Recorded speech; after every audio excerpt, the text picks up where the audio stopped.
Hello students, welcome back to Shubham lecturer channel. तो student, इस video में हम क्लास 12 फिजिक्स या फिर भौतिक विज्ञान का न्यू सिलेबस देखेंगे कि जो 30% सिलेबस कम किया गया है उनमें से किन किन टॉपिक को हटा दिया गया है, आपको कौन कौन सा टॉपिक नहीं पढ़ना है। तो हम इस वीडियो में इन सभी के बारे में डिस्कस करेंगे।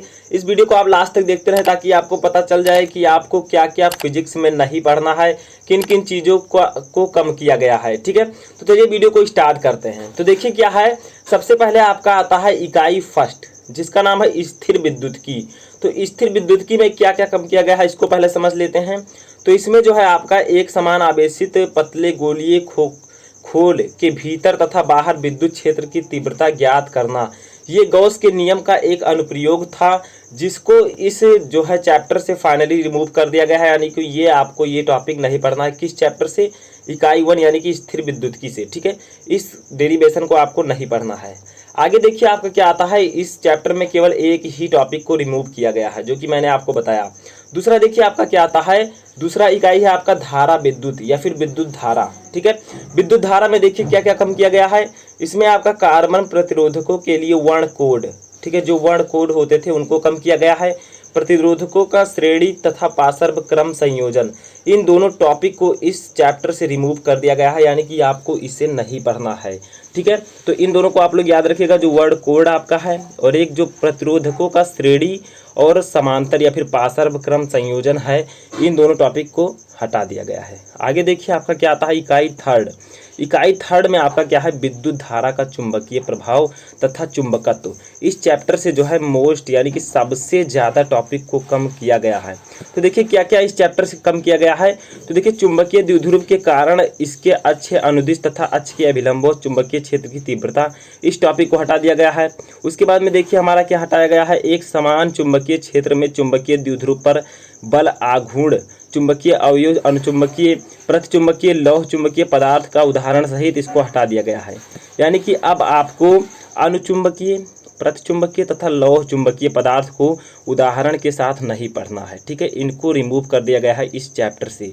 आगे देखिए क्या किया गया है, विद्युत चुंबक तथा इनकी तीव्रताओं को प्रभावित करने वाले कारक, अस्थायी चुंबक, इन सभी टॉपिक को इन चैप्टर से इन सभी टॉपिक को जो है रिमूव कर दिया गया है, यानी कि इन्हें आपको नहीं पढ़ना है। समझ में आया?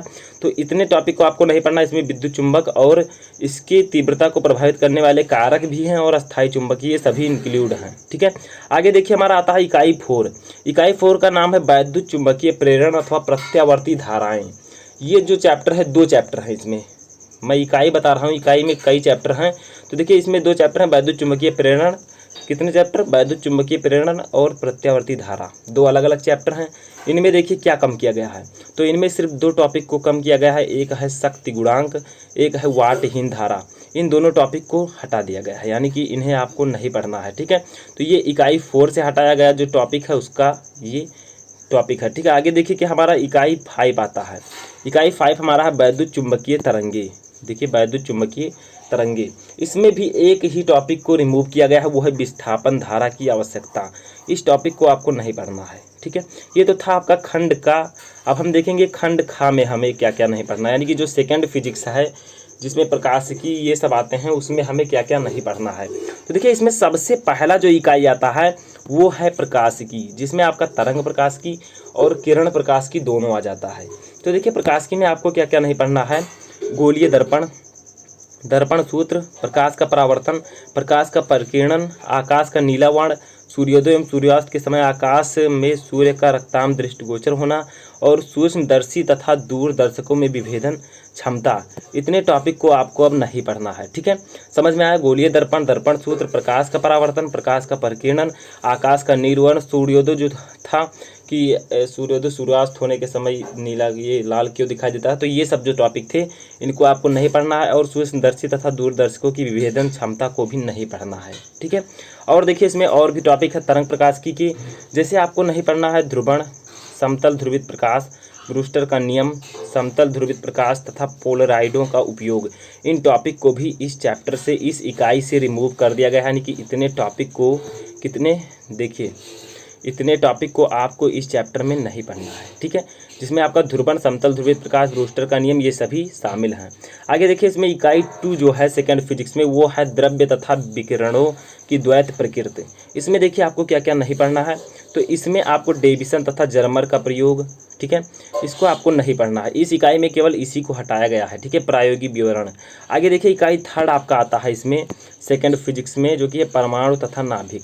इसमें आपको रेडियो एक्टिविटी, अल्फा बीटा तथा गामा कण किरणें और इनके गुण, यानी कि अल्फा बीटा गामा किरणें और इनके गुण, रेडियो एक्टिव क्षय का नियम, बंधन ऊर्जा, प्रति न्यूक्लियन तथा द्रव्यमान संख्या के साथ इसमें परिवर्तन, इन सभी को आपको अब नहीं पढ़ना है, ठीक है। बंधन ऊर्जा जो थी इनको भी नहीं पढ़ना है, अल्फा बीटा तथा गामा कण किरणों, इनके गुण और रेडियो एक्टिवता क्षय का नियम भी आपको नहीं पढ़ना है, ठीक है।